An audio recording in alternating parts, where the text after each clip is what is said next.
Здравейте, приятели! Днес сме се събрали с Елиазар и Радо за един приятелски разговор. Имаме въпроси към Елиазар, той ще ни сподели нещо от себе си и да дадем път на госта да започне. Първо, Радо. Здравей, много ми е приятно. Винаги ще ни е приятно. Така се тича. Благодаря ти. Чест да знаеш, че е чест човек да се види с тебе на живо. Сега, много хора нямат тая възможност. Така е. Така. Се разплапват, знаеш, като учат по телефона само. Сигурно е. За среща на живо.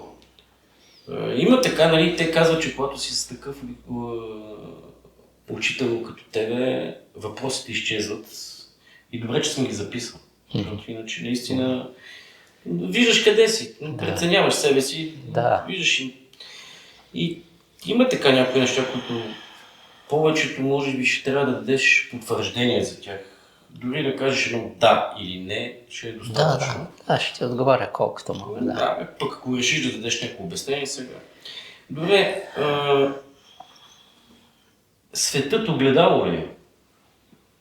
Тоест, мисълта се отразява и се връща като материална. Някъде се отразява и се връща като материална. И при това положение, кога и къде се намества кармата?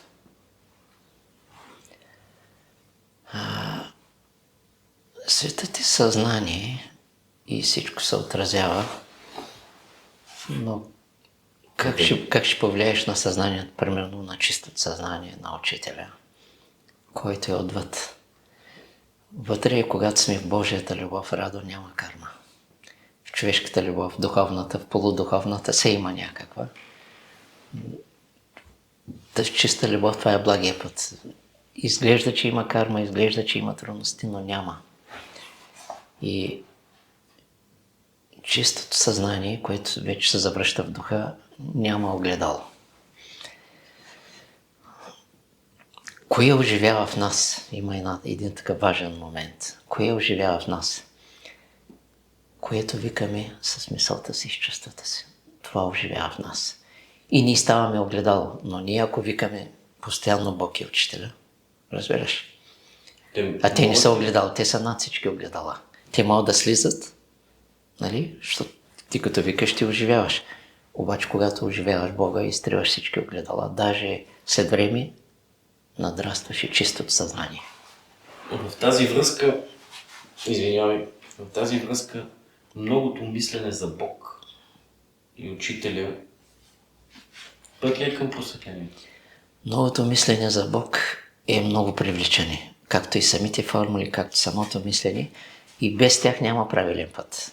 Без Бог и учител няма правилен път. Пъти към просветлението ли? Да. Може да се каже? Да. Благодаря ти. Да. Аз съм един въпрос на темата е преследване и обсебване. Аз съм го формулирал така. Когато човек на пътя е преследван от обсебващо, и то преследван обсебващо човек от противоположния пол, как да различи дали това е изпит, карма или чужда намеса? Какъв е точният подход на човека на истината в тази ситуация? Значи той почва да се моли и самия Бог му разкрива. Той трябва да издържи изпита, да има неосъждане. Дълбокото неосъждане е любов, дълбокото смирение е любов. И после, като издържи изпита, се явява Бог, който му разкрива на вътрешен план тайни поуки и какво е това. И той расте в тишината, в невидимото повече. Външно също, но нещата се развиват дълбините. Бог го задълбочава и му се разкрива. И учителя казва, божественото винаги нашепва на човека какво да направи. И зато и скоро даже специални формули, могъщи имена, нали, даже не съм ги задвижил както трябва, защото са прекалено могъщи. Но нашепва се на човека какво да прави поради това неосъждане. Нали? А самият човек, който е обсебен и такова, той трябва да се скъса от молитви да се отърве от тези духови, защото след време те ще го изядат. Главно те са от умрелите. А тези, които използват дадена такава, да кажем, ситуация с цел да се допуснат изкушения, да влязат в изкушението? Те винаги удрят на камък, защото те се сблъскат в един момент с Божията любов, която няма такова нещо. Нали? Никой не може да изкуши Бога. Човек можеш, но Бог ако живее в тебе, кой може да го изкуши? Нито можеш да го обидиш даже. Да, благодаря ти, Радо. Добре. Духът и волята на човека едно и също нещо ли са? Значи, ако волята е отдадена на Бога, на Божия замисъл и ако е разумна, ако е чиста, духа става едно с нея и те стават едно с Бога. Благодаря ти. Кундалини е енергията. Тази, която стои в Муладхара чакра, в скротумно дърво на човека. И сексуалната енергия. Да. Имат и нещо общо. Значи, виж се, Радо, сексуалната енергия, това е самата слънчева енергия в човека. И кундалини, това е свещения огън. И въпросът е, те са едно. Но въпросът е в коя посока ги изпращаш. Когато е в посока на Бога и Божията любов, те трябва да ти отварят чакрати, естествено. Когато е от кръста надолу, вече черното братство, тъмните сили и така нататък. И един и същ свещен огън, защото любовта не е нито едното, нито другото. Тя ги надраства и двете. Значи, трансформираната сексуална енергия, така ли да те разбера? Човек става божествен. Трансформираната сексуална енергия, тя тръгва по чакрите под формата на змиевидно Да. и ги отваря. Да, благодаря ти. Това е свещения огън, който извисява и горната чакра е Бог. Да, втори ми въпрос. За старците и тяхното въздействие. Какво е реалното действие на старците, тяхното слово, върху тялото, съдбата и вътрешния път на човека? Как човек може да стане проводник на тяхната сила без да се повреди? Значи, за да вървиш по пътя на старците, трябва да си изработил много дълбока любов и да ти е подарено уединението. Трябва да ти е позволено уединение. Това е дар от Бога и от Учителя. И това означава, че ти е позволено да проникваш дълбоко в Бог и в Учителя и в старците. Уединението е преди света. А тяхното слово, което ти си ни дал чрез книгите, какво е тяхното реално въздействие, четейки това слово, възприемайки го, върху тялото и съдбата и вътрешния път? Значи, ние изнасяме чисто слово и на старците, на Учителя на Божие слово. Ние не знаем въздействието. Всички чисти, които вибрират на тази вълна, ще израстат от това. При някой може да кажат какви са тези неща. Не е за тях, но то е изречено в името на развитието. Оттам нататък Бог знае до кой човек как да стигне, с кое слово, как да го запали. Точно с едно изречение може да запали развитието му. С една дума даже. Може да кажем, че книги на старците са ускорител за развитието на търсещите? Абсолютно ускорител, но то, с който не иска да се развива. Говорим за тези, които имат дълбока възприемчивост. Да, дълбока възприемчивост към тях. Той се отворил вратата. И вече може да възприема. Щом е отворил вратата, има някакво смирение, някакво търпение, някаква любов към мъдростта. И тя ще дойде при него по правилния начин. И може да кажем, че такива хора малко или много имат спокойствие, имат любов. Само чиста любов, тя е вид служение. Те като се молят за другите, даже няма нужда от разсуд. Да, а може да кажем, че чрез четейки словото на старците, те работят върху ученика. Разбира се, върху ума, сърцето, душата, тялото, съдбата и подобряват всичко. Но отвореност, искреност, честност. И това е всъщност висшето. Защото ума може да имитира тези неща. Ума е голям имитатор, че работи върху себе си. Но посветените винаги хващат такива хора, защото знаят, че няма истинско смирение, знаят, че виждат. Истинското благословение на тези книги. Абсолютно благословение. Аз ще върна малко, извинявай, ще върна малко на предишния ми въпрос. Добре, ти каза, че това е трансформираната сексуална енергия. Всъщност кундалини енергията, която се издига, която се трансформира. Свещения огън. Въздържанието от секс. Да. Стълб ли, или как да се изразя,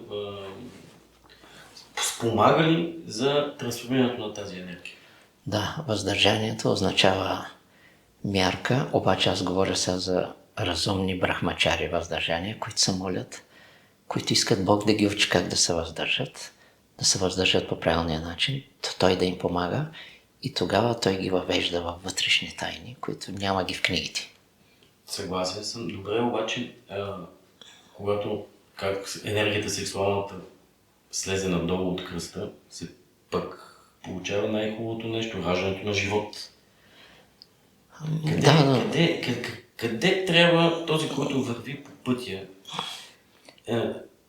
да съблюдава тези неща, кога да се въздържа? В смисъл, да не превръщаш тази сексуална енергия в разврат или да я насочи само за създаването на живот. Значи точното и брахмачария превръща тази енергия божествена. Тогава ще се раждат божествени деца, а не престъпници, не обикновени хора, не тежко болни. Да. Може да прави човек. Значи, при една степен на брахмачария връзката става духовна. При по-висока степен става съкровенна, после става божествена и после е трудно да ме разберат хората, вече има по-дълбоки степени. Там вече любовта е нещо велико. Самия Бог, който е любов, участва и ти разкрива една страна на любовта, както атлантите искат да надраснат и истинската любов, защото искат бащата на любовта, прабащата на любов. И тогава получават нещо тайно, което хората не са сънували. Говорите за нещо, което съм преживял, но не мога да го обясня, защото пък и не искам, защото е така тема, която може да засегне. Въздържанието осмисля енергията и я прави все по-чиста. И зато и каза учител, сегашното раждане е последно, защото такива последствия има там, че ти да родиш и да се... Един пример ще дам с един военен, ако трябва. Нали може да си имат деца, да си направят, ако желаят и... Те някъде каза учители не могат да избегнат, защото горко им, ако нямат деца, защото кармата, те трябва да се разплащат нещата. Да. Но знам случай един, който искаше много да има деца, накратко един военен, на времето. И викам, ами ако се роди изрод, кой ще прави? Как ти знаеш методи, ще ми кажа. Ами ако се роди изрод, настрахна, замина. След време разбрах от наш общ приятел, че има дете и после разбрах, че иска да убие жена си и детето. Просто ти казвам такова раждане, но и там пък има изплащане. Да, то всичко е свързано. Значи в този свят всичко, което го изтърпяваме, болести, глупости, безумия, такова, го надрастваме и преодоляваме карма. Обаче е трудно. Трудно е радо изтърпяването, защото някъде предизвикателно голямо. Обаче изтърпяването и формулите правят скок. В тази връзка потвърждаваш и това мнение, че всичко, което ни се случва на този свят е възможно най-доброто, което Бог допуска да ни се случи. Да. Защото може да бъде много по-лошо. Да. Обикновено е по-лекото. За да можеш след време, като преодолееш, да имаш и опит и да знаеш, що след време като от по-тежки неща. Вече Бог е с тебе. Виж колко при истинската любов Бог е с тебе. При чистата любов. Има ли малко насилие в любовта или нещо друго? Нали? Той Бог е и там. Той Бог е в лошите мисли, само че там не е цял. Но в истинската любов, чиста любов, не насилната любов, естествената, красива, Бог е там. А какво означава Бог да не е цял? Той не може да се отдаде напълно на лошата мисъл, на половинчатите неща, на глупостите. Да. Там дава уроци. Там е закона. Учителя нарича закона тояга. Да. Нещо за защитата на човека на пътя. Истината е, която изгражда истинската духовна защита. И какво пази човека на истината в реални ситуации на натиск, манипулация или агресия? Човека на истината е наистина любят, който като говори, знае, че пред Бог е учителя. Винаги пред него говорим. Дава му са в нищото тайна сила. Във важен момент може да разпилее всичко. Кое е това, което го пази? Кое се гражда? Точно Бог е с него, учителя е с него. В скритостта, в нищото. Заради Бог истината. действа. Да, заради истината. Учителя казва, че в много тънки моменти от събитията, които се случват в живота на човек, се решават посоката на пътя му, през който той трябва да премине в настоящия живот. Има ли ясен белег, по който човек може да прецени, когато прави избор? Събитията, които идват човека, трябва да се хванат в тайната на мига. Точно. Значи мига може да бъде есенциален, може да бъде послание от Бога, от учителя, този миг може да ти стане водач. Истинския миг трябва да го уловиш. Той е фин миг, извън времето. Това е дар за човек. Как го прави това? С помощта на духа. Различаващия дух. Затова е важно, Радо, не осъждането. Може да разбереш правилната полука, не второстепенната или третостепенната. Но той като казвам не означава, че съм напреднал, просто това е помощ отгоре. Те неща са, които се дават, нали, защото някой... Разпознаване на чуждата воля. Как да различим кога една мисъл, желание или импулс не е наш, а идва от чужда воля, от чужд дух или чужда съдба? Значи почти всичко идва от... Мислите не са наши. Светлите мисли не са наши, лошите мисли не са наши. Когато човек стане посветен, той си има определени мисли, които се е определил пред Бога, той знае, че те са негови. И той се моли да различи. Моли се, който не може, моли се на Бог да му даде различаване и моли се на Бог да направи правилния избор. И правилният избор се прави най-добре в единство с Бог и Учителя. И когато си дълбоко успокоен и в покой, не взимаш решение предварително или когато си гневен, защото винаги ще вземеш погрешно. Когато си дълбоко успокоен, ще вземеш правилно решение, но пак хубаво с молитва. И Бог вижда тези усилия и ще ти даде правилния избор, правилната посока. Един миг може да реши да тръгнеш правилната посока, Радо. Един миг, истински миг, изпратен от Бога. Той е така? И той вече те вика се едно при себе си. Това е мига. Но значи Това е дар, мига е дар. един миг може да обърка и живота. Може. Един миг може да объркаш живота, да вземеш погрешно Това са те тънки моменти. Да. Това ме е тънки. Как? Да. Има ли ясен белег, по който ти мога да го ловиш и кажеш, това е посоката? Да, яснотата е различаването, но това различаването е нещо като края на еволюцията. Да, повече въпроси нямам по тази. Това си ми го казва. Да.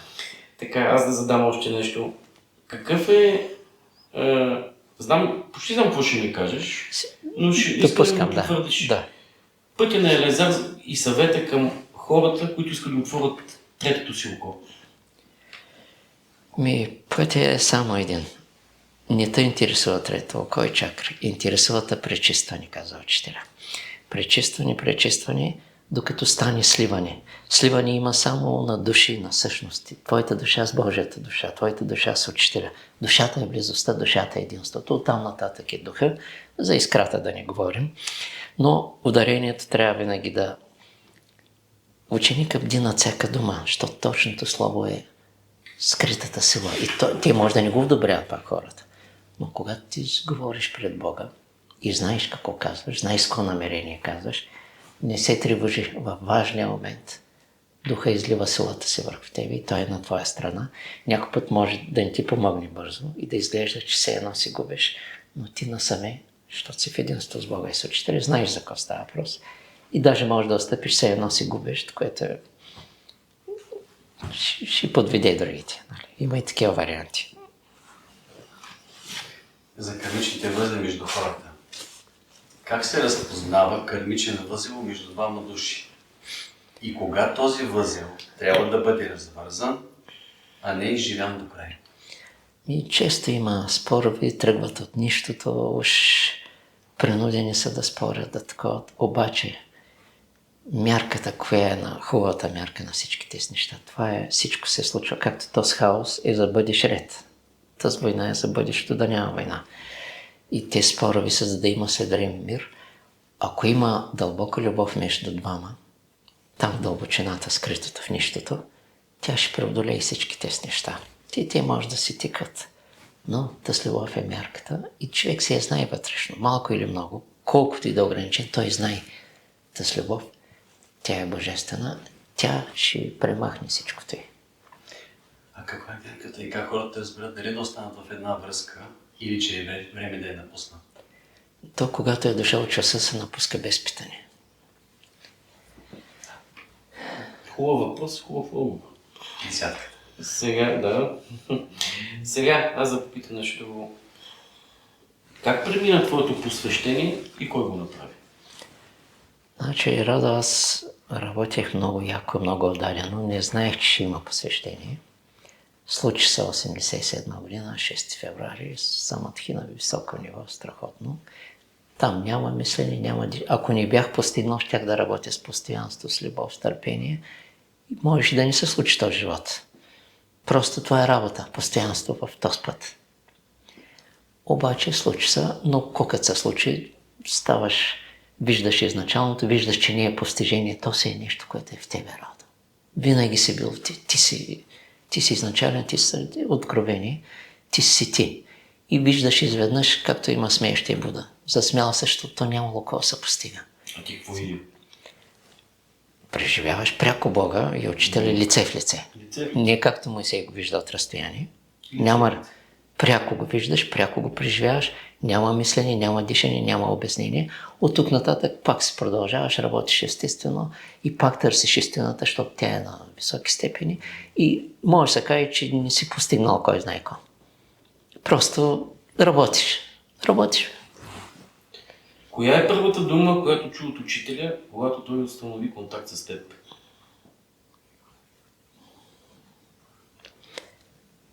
Първият път, когато ми попаднаха неговите книги, нямаше дума, Радо, имаше... Тоест, моят учител в архитектура ми показа книгите, погледна ги така, не ми ги даде. И имаше усилване на... Учителя го е знаел. Усилване на... Разбрах, че това е моето, което съм търсил. Преди и философия, психология, медицина, чети. И изведнъж разбрах, че това е моето. И там погледнах една-две мисли в тази книга. Едната мисъл, мисля, че беше любовта превъзхожда всички знания. А другото беше работете постоянно с любов, намалявайте постоянно егоизма си. И те ми се запечатаха и после, като почна да ми дава книги, почна четени практики. И работа. Учението е работа. Какво ти каза той? Или какво му каза ти? Попита ли го нещо? Аз си говоря не толкова за това, когато за първи път се сблъсква с учението или с книгите, ами за това, когато ти установиш контакт трансцендентно с него. Кога беше първият път, когато той ти проговори? Когато той вече като трансцендентално, като такова. В тези книги присъствието му го имаше и то е огромно и ти осъзнаваш, че това, което се търсил от минали животи, то сега пак се възстановява, защото ние сме имали многобройни прераждания с учителя и той пак те възпламенява и думи нямаше, но вътрешно тече очи. Ето пак съм при тебе, пак съм твой, но това е по-скоро без думи. Запалване, голям пожар се случи и на ден отначало по няколко часа, после разбрах, че ми липсва молитвата, молитви по няколко часа, 4, 5, 6 часа, дълго време на ден с молитви, практики, после 10-15 часа на ден, четени практики, изчезваш след яденето, избледнява с 250 лева съм изкарвал година, скромно ядене, голяма преданост храни аурата на учителя. Самото мисленето е също зареждане с енергия. Как мислиш, Радо? Мисленето дава енергия и мисленето може да ограбва енергия. Точно така. Да. Не спорим. Да. Как човек на пътя да работи с страха? Не да го потиска, а да го преобразява. Даваш страха в ръцете на Бог и учителя. Когато ви бях среща с вълците, да кажем, и с държавна силност няколко, той, когато си посветил живот на Бога, говорим за 100%, нали? Няма тук 99 и 99. И той не ти позволява да страхуваш. Той ти отнема. Той работи за тебе, защото ти си се посветил. Нали? Той се е загатвал нещо, но повече като предпазливост. Предпазливост означава мъдрия страх да ни кажеш нещо лъжа, да не сгрешиш, защото точното говорене е да имаш страх от Бога. Внимаваш да не нарушиш Бога. Защото Бог е мярката и страха идва, ако кажеш нещо не точно. Са хората може да не те одобряват, но те не са тренирали и не знаят нито защо го казваш, нито как, нито пък той го знае. Щом той го знае, не се страхува. Защото държавна силност ме караха да лъжа. Няма такова нещо, нали? И искаха да изкривя словото, Те което са е... усилили в истината това. И после те бяха разпръснати и поразени. Имаше и смърт, имаше след години.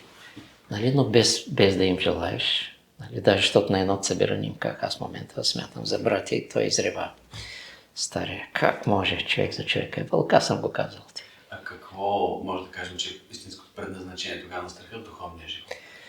Страха е да те предпази от много по-големи престъпления и зато и той трябва да стане предпазен. Защото има хора, които няма страх, става безстрашен, обаче става безстрашен глупав. И риска му става също глупав. Предприема и рискови, но разумни. Даже да вземем шофьора колата. Как ще изпреварваш при мъгла или при насрещна. При рискови, но разумни рискови. Страха трябва да стане предпазливост, за да не станеш, защото той страха може да парализира. О, да. Значи, с други думи, това, което поясняваш, че разума трябва да бъде водещ. Да. В тази връзка, стремежа на човека към божественото, такова като малко екзистенциален въпрос, това ли е лоста на човешката еволюция?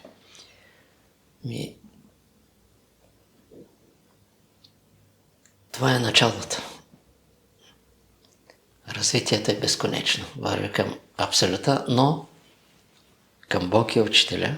Но той Бог задължително ще изпрати учител, за да ти стане достъпен. Когато си готов. Да, защото той е изработил учителя. Те са едно. И всъщност Бог те учи чрез точно този учител. Той зато и ти го дава. А това, че Бог остава винаги... Ако ти искаш друг учител, значи не знаеш кой искаш. Да. А това, че Бог остава винаги скрит, дори малко, никога не се разкрива изцяло, както ти си го казвал. За да има развитие. Да. Благодаря ти.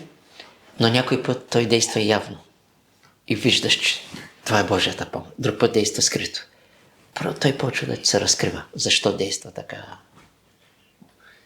Ще един въпрос. Как човек, който работи в структурата на сигурността, може да остане чист, буден и верен на истината, когато е заобиколен от напрежение и тежки човешки съдби? Да, познавам така един адвокат, с който разговаряхме скоро. Трябва много да се молиш, Бог да ръководи твоите дела, Бог да е твоя водач в работата. Да. Молитвата. Да, молитвата. И той така ще направи, че и в тежки ситуации той ще бъде с тебе. И той ще ръководи ситуациите, ти ще бъдеш инструмента. И тогава няма грях, няма... службите ще се изпълняват. А мантрите като метод в тежки ситуации? Такъв човек трябва всеки ден да има мантри за Божие ръководство и отделно мантри за защита, отделно мантри... Да балансира ума си. Да, ума да е овладян, защото ума прави престъпленията. Това е. А реално, когато си вътре в тежка ситуация, коя е най... За Бог няма тежка ситуация. Бог е с мен и аз съм с Него и така нататък. Добре, благодаря. Има ли абсолютен баланс на земята? Такива, да кажем, като учителя, служби срещу Него, църкви, тайни служби, невидими сили срещу Него. Той си изпълнил дългът, по време на война си проповядва. Той е вътре в Бога. Там е Бог е мярката, Радо. Бог е баланса, Бог е равновесието.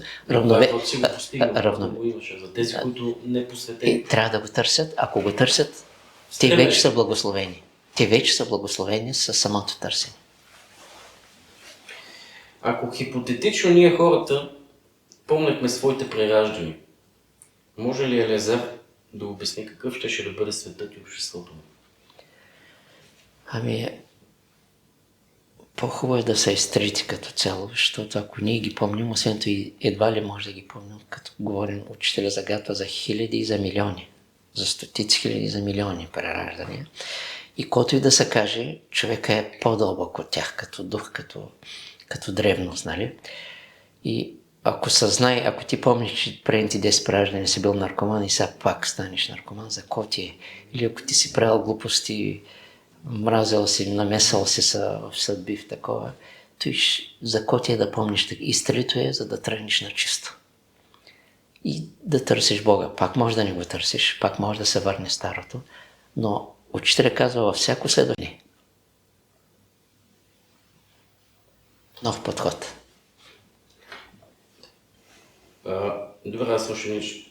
Ако един човек реши да преосмисли живота си, кажи ми 3, 5 или малко повече стъпки, които трябва да направи.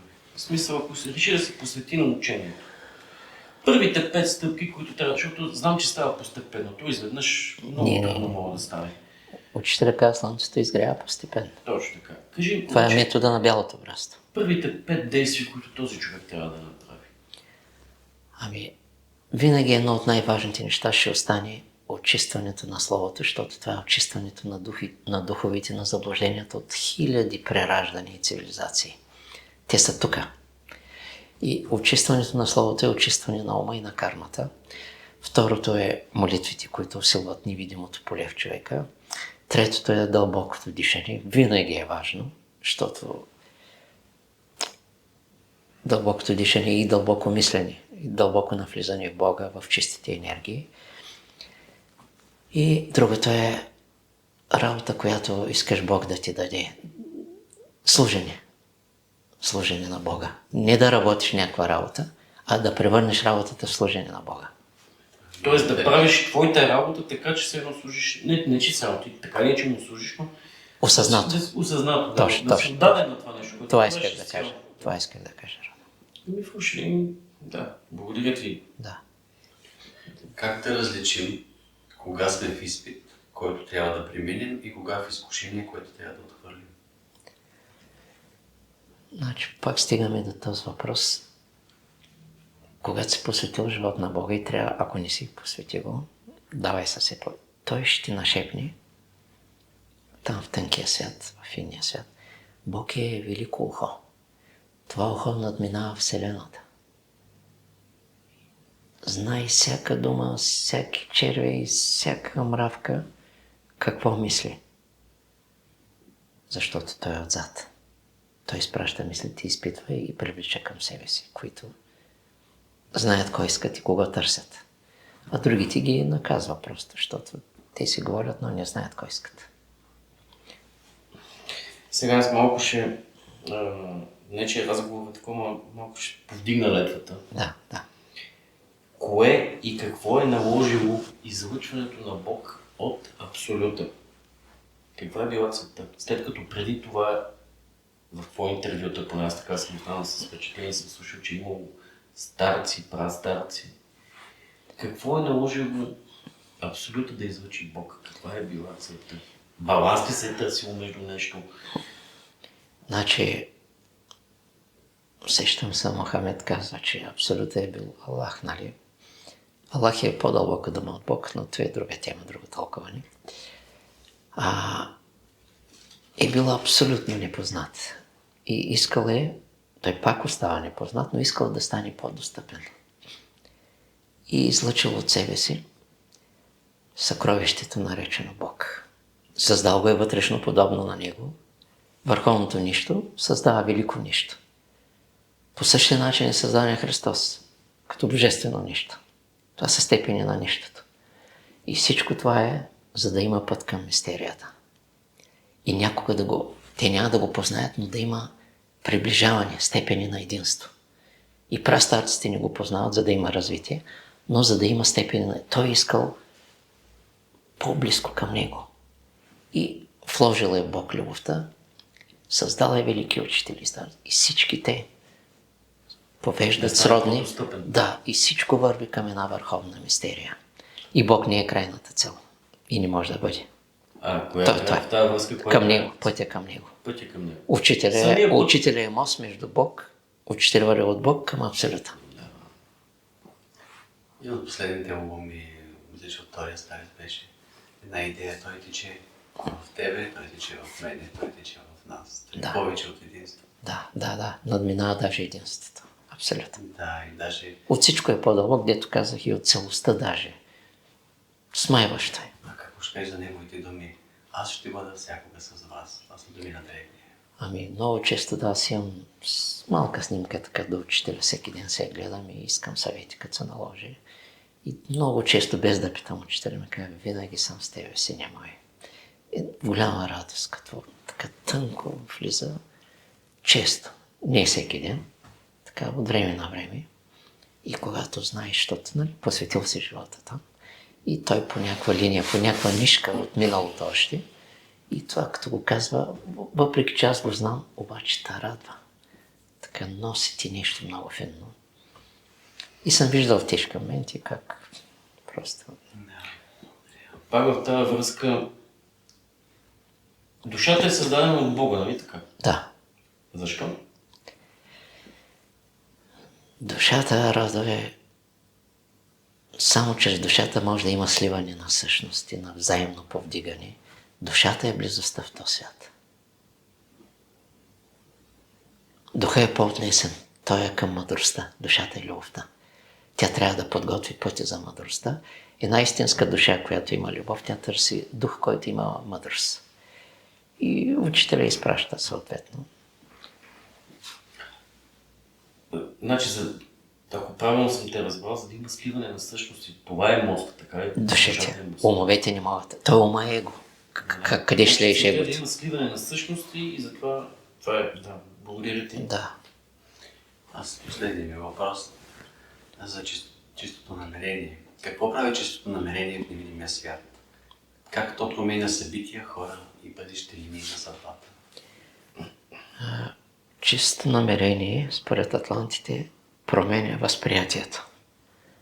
И да води към истинско възприятие, да познаеш какво иска Орела. И той почва да те учи на степени на безопречност, на степени към себе си.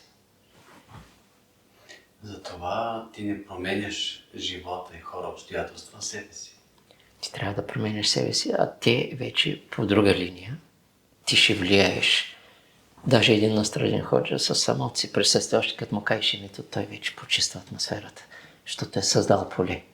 В присъствието на един учител ти почваш да мислиш много духовно, божествено, извисено. Самото му присъствие и ускорено. Присъствието му е достатъчно, но трябва да си отворен. Трябва смирение. Нали? Ако си затворен, защото може да отидеш критично. Нали, при един учител и да си мислиш, че критиката веднага, капка критика свърши. Аз често пъти си казвам, че да отвори душата ми за твоето присъствие. Много хубаво, да. Аз нямам повече въпроси. Аз имам още един. Да. Няма да те притеснявам повече. Най-сигурният метод и начин за връзка с Бог на обикновения човек, на този непосветения, които са и търсачи, или както искаш да наречи, това е молитвата ли? Това е молитвата, Радо. След време Бог ще изработи концентрираната мисъл е действие на Бог. И той ще даде концентрация, да се сливаш с Него и тайно насаме ще покаже, че е с тебе. Има ли връзка? Концентрацията е есенция на Божия. Бог в действие. Това е концентрацията. И зато и в тежки моменти човек всеки ден трябва да тренира концентрация в формули, в точка, в образно. И след време при тежък изпит, както да кажем с вълците ми се случи, даже бях в свръхконцентрация. След стотици хиляди упражнения, при свръхконцентрация, той ги изпрати, той влезе в мене, той излъчи необикновена енергия, която ти ни познават, той те сближава към себе си и така те учи да му станеш син в чистия смисъл, не да се възгордяваш да се правиш, че аз владея, нищо не владеем, ние без него сме слаби. И винаги ще бъдем слаби, но той научи на връзка със себе си. Трябва да го е пожелал. А по пътя на молитвите на моменти ще се разкрива и след време все повече ще се разкрива и ще прави връзка с тебе. Значи молитва, Да. концентрация. Да. Дълбоко дишане. Дълбоко дишане. Концентрация с дълбоко дишане. И в един момент той решава, може да ти даде откровение, прозрение. Става въпрос не дихателни упражнения да прави, а просто да я опуснат или да прави дихателни упражнения. Да кажем, преди години бях с една стара възрастна в София. Разговор някакъв там, в една градинка. Разговаряхме и на 20-30 метра почват да се бият ни. Той зад Славейков там, градинката, да. Знаеш се. И тя продължава да говори, аз се чудя, защото трябва да изпрати молитва. Поне той. Викам, чакай за малко, изпратих молитва.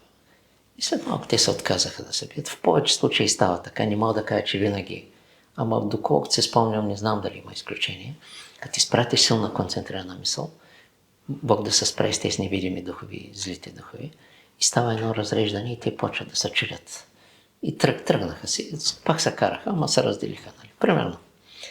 И концентрацията е, учителя казва, едно място, сигурно 100%. Това е най-голямата концентрирана, да изпратиш една концентрирана положителна мисъл към човека. Това е най-голямата помощ. Няма значение на кой расте, затова така може да пазим децата си. И няма значение колко са надалече от нас и къде се намират. Концентрираната мисъл е кръг, огнен кръг, казва учителя. И застава като пазител. И всички, които обичаме, така трябва да ги пазим. Нали? И разбира се, да нямаме, да не мразим врагове. Нали? Това е голям капан. Който мрази врагове, нали, той ги увеличава. Те трябва да се благославят. Тайна. Изкривеното желание, това ли е корена на злото? Желанията са същества от стари цивилизации, изостанали, както емоциите. В тях влизат много чудовища. Чувството за любов е съвсем друго нещо. То е чисто, никога не насилва. Чистата любов там Бог влиза спокойно, тя е негова територия. Всичко друго ще бъде подложено на изпитания, на жестоки изпитания. И там Бог е строг, там е учител. Учи, мачка, намества, докато даже болести, всички болести, радост, са много ценно нещо, защото те са пазители. От по-голяма болест, от по-голямо зло. Както дето говорех скоро и за наркоманите, и за алкохола. Ако си видял там. Да. Слушал съм интервю. Да. Те предпазват, те са вид спасители от по-голямо зло. Болестите също, но ние не виждаме, че начака по-тежка болест, не виждаме тази болест и мислим, че тя е най-тежката. Пък аз знам за много хора какви неща можеха да бъдат, не мога да ги кажа. Много по-тежки. Рано или късно хората ще оценят, че... Само да поясним нещо, нали сега в този момент не поощряваш човек да става наркоман, за да се предпазва от по-тежки неща. Никога. Просто искам да го кажеш, не, за да не подведеле хората. Не. Разбира се. Нито наркомания, нито алкохола, нито желая болести на хората. Обаче... Ти просто обясняваш. Аз споделям. Просто искам да го поясниш правилно. Елиазар не подкрепя това нещо, защото... Става просто за подкрепяне. Аз тотално отричам. Обаче в този свят, щом Бог го допуска, има да даде уроци на някои хора. Защото той няма да го допусне. Ако едно нещо не е допуснато рада, то не съществува. Както и войната. Да не искам войната. Няма как да я искам. Точно така. Аз искам, даже и мира не искам. Аз искам любовта. Аз не искам мира. Аз искам любовта, мъдростта, истината, която иска учителя. Само, че като не са готови хората, ще по пътя на войната някога ще научат уроците и ще станат миролюбиви. Елиазар контролира ли умът си 100%? Аз да попитам нещо лично. Искаш, кажи.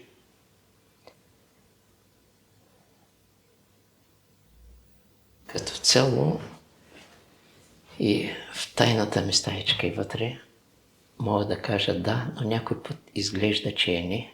Що е въпрос на нищото, Рада, когато си в нищото, но някой път и аз се напрягам, говоря строго, обаче пак е осъзнато, защото гледам да предупредя, да пробудя, но все още не смея да кажа, както учителя казва, във всеки ми как изпълнявам Божията воля и не ми се иска да кажа 100%.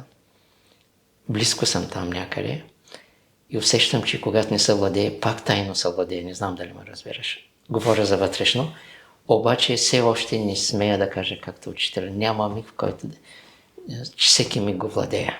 Не смея, за да не предизвикам. Защото той учителя, нали, учителя ни казва, че умът, това е падналия сатана.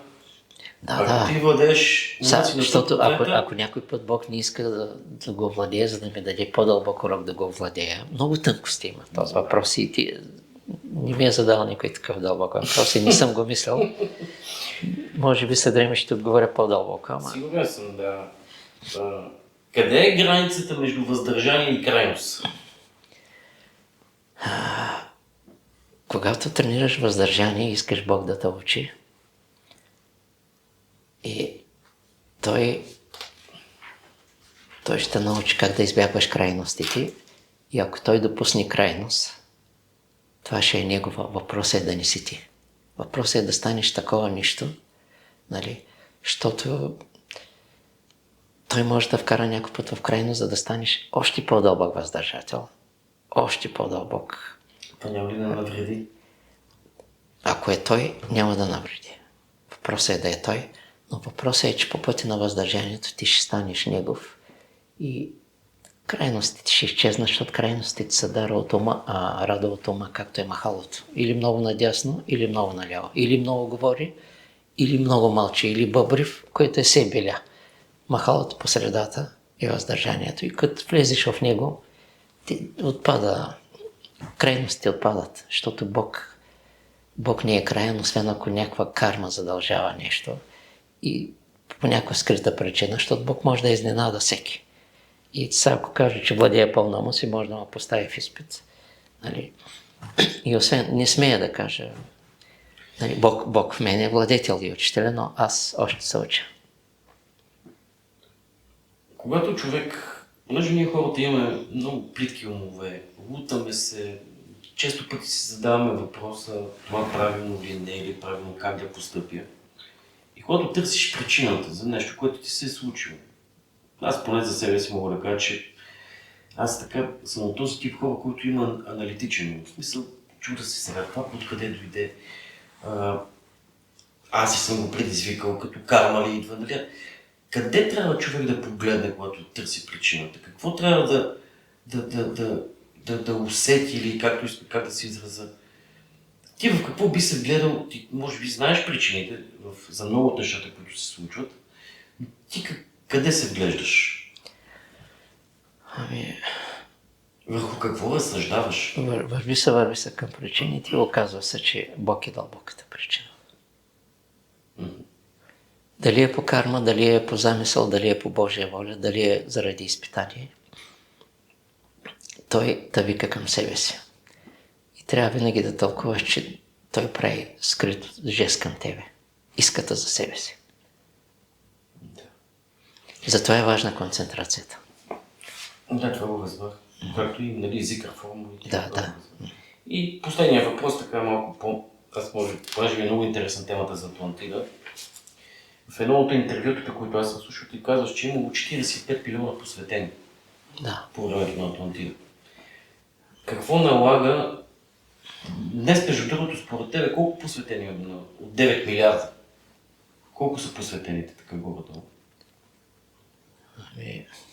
Защото ние сме около 9 милиарда населението. Не съм мислял, не съм питал учителя. Плюс-минус, в което почти съм сигурен е някъде към 300 хиляди.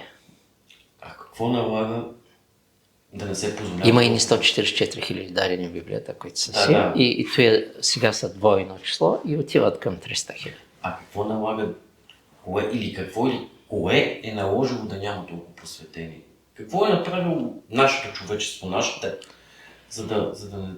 Ако няма... Какво е съгрешило ли, ако ще Да, значи ако няма условия, какво ще ти помогне посветения учителя? Ти знаеш, че учителя и включително и на много хора не е помогнал, защото те не са искали да го слушат. И до сега го критикуват някои, позволяват си страшна карма. Тя там е неизчислима даже. Но където трябва... Значи, ще го кажа тъй. Учителя решава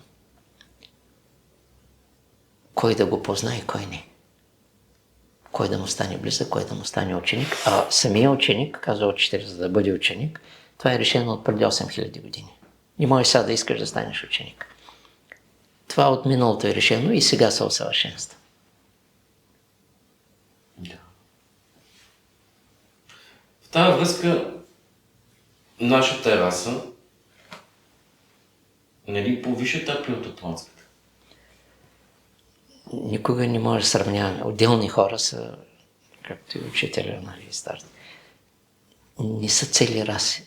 Отделни хора, чисти в целия свят, образуват единната раса, единството. Във всеки народ ги има. Зато и не можеш да подцениш нито един народ. Добре. Благодаря. Благодаря за... Да, винаги.